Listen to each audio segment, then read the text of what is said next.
আসসালামু আলাইকুম ওয়া রাহমাতুল্লাহি ওয়া বারাকাতুহু। আলহামদুলিল্লাহ, আল্লাহ তাআলার লাখ লাখ শুকরিয়া। আমরা ঘাস লাগানোর পরে 2-3 দিন প্রচন্ড রোদ ছিল। ওই সময় একটা টেনশন ছিল যে আসলে ঘাসগুলো হবে কিনা।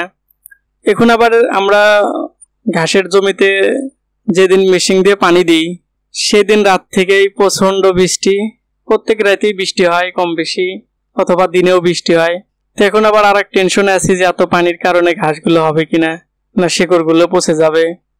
তো আমরা জায়গায় জায়গায় পানি বের হওয়ার জন্য ধর তুলে দিতেছি, ড্রেন করে দিতেছি, যাতে পানি ভুঁইয়ের ভিতরে বেশি না যায়।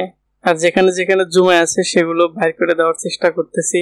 আর আমাদের এখানে কিছু ঘষির গুদা ছিল, সেগুলো দেওয়ার চেষ্টা করতেছি। এই জমিতে আগে ধান চাষ করতো, তো আমরা এখন আবার ঘাস লাগাচ্ছি।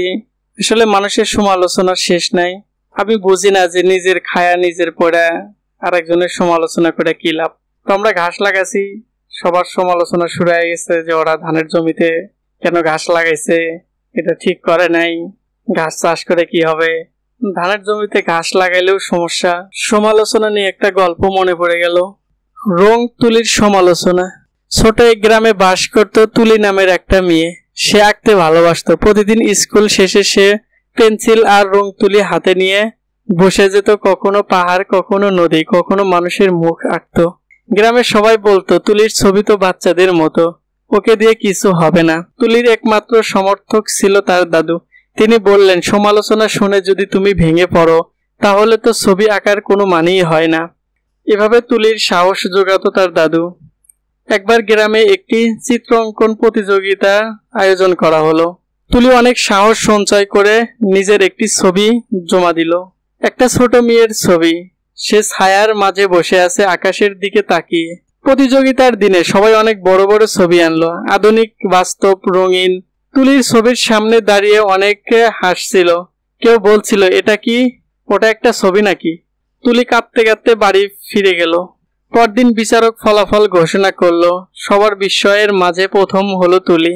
তুলির আঁকা ছবি সব বিচারকের মন কেড়ে নিয়েছে। একজন বিচারককে জিজ্ঞাসা করলো, এই ছবিতে কি আছে? বিচারক বলল, এই ছবিতে নির্জনতা, স্বপ্ন আর আত্মসমালোচনা ছায়া আছে। তার বিরল সমালোচনার মধ্য দিয়েই শিল্পী নিজেকে খুঁজে পেয়েছে। তুলি তখনই বুঝেছিল সব সমালোচনাই খারাপ নয়। কিছু সমালোচনা যদি মন দিয়ে শোনা যায় নিজেকে আরো ভালো করে গড়ে তুলতে সাহায্য করে।